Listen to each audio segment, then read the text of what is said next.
আমরা অলরেডি আপনার ডিজিএফআই আয়নাগর আমরা পরিদর্শন করেছি 25 সেপ্টেম্বর 2024।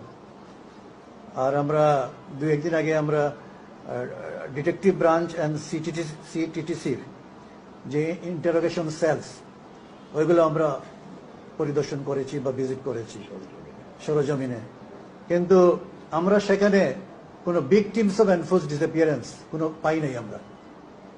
কারণ এটা প্রবাবলি ওই যে 5 অগাস্টের যে চেঞ্জ ওভার, তারপরে হয়তো কিছুদিন ছিল, এরপরে আমরা কি পাইনি।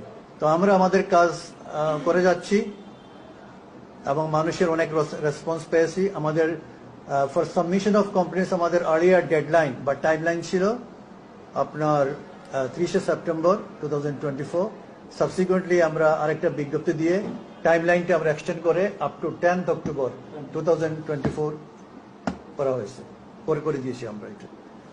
So victims or the affected families are supposed to file complaints with this commission by the deadline, I mean by 10th October 2024.